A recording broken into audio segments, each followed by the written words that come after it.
रानी और साक्षात लक्ष्मी का अवतार रुक्मिणी एक बेजुबान जानवर की तरह रथ खींचने पर मजबूर हो गई। उनके कोमल पैर तपती रेत में झुलस रहे थे और हाथों में घोड़ों की लगाम नहीं बल्कि उस भारी रथ का बोझ था।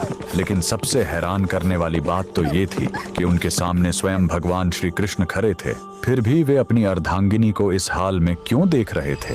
ये कोई साधारण सजा नहीं बल्कि एक ऐसे श्राप की शुरुआत थी जिसने द्वारका के महल में हमेशा के लिए विरह की आग लगा दी। इस अलौकिक गाथा की नींव तब पड़ी जब श्री कृष्ण और देवी रुक्मिणी ने अत्यंत क्रोधी महर्षि दुर्वासा को भोजन के लिए आमंत्रित किया। दुर्वासा ऋषि, जिनका क्रोध किसी राक्षसी प्रलय से कम नहीं था, उन्होंने एक ऐसी शर्त रख दी जिसने सबके होश उड़ा दिए। उन्होंने कहा, मैं भोजन तभी स्वीकार करूंगा जब मेरे रथ में घोड़े नहीं बल्कि स्वयं तुम दोनों जुटोगे। यात्रा आरंभ हुई। एक तरफ साक्षात ब्रह्मांड के स्वामी श्री कृष्ण थे और दूसरी तरफ कोमल हृदय मां रुक्मिणी। ऊपर से बरसती आग जैसी धूप और नीचे पैरों को जलाती मरुस्थल की रेत। रानी रुक्मिणी का शरीर थकान से निढाल होने लगा, कंठ सूखकर कांटा बन गया। जब प्यास बर्दाश्त से बाहर हो गई तो उन्होंने कातर नजरों से अपने स्वामी को निहारा। श्री कृष्ण अपनी प्रिय की पीड़ा देख द्रवित हो उठे।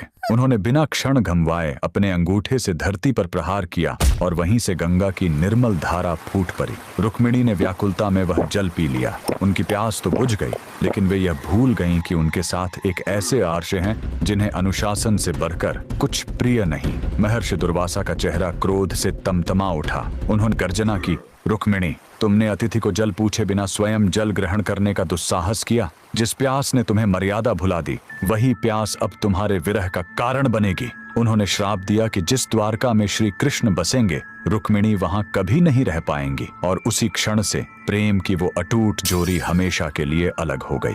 यही कारण है कि आज भी द्वारकाधीश के मुख्य मंदिर से कुछ दूरी पर माता रुक्मिणी का मंदिर एकांत में खड़ा है। वह मंदिर हमें याद दिलाता है कि भक्ति में एक छोटी सी भूल भी कितनी भारी पड़ सकती है।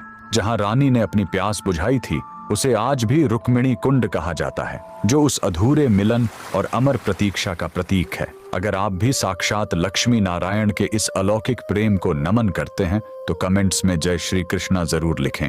द्वारका की महारानी और साक्षात लक्ष्मी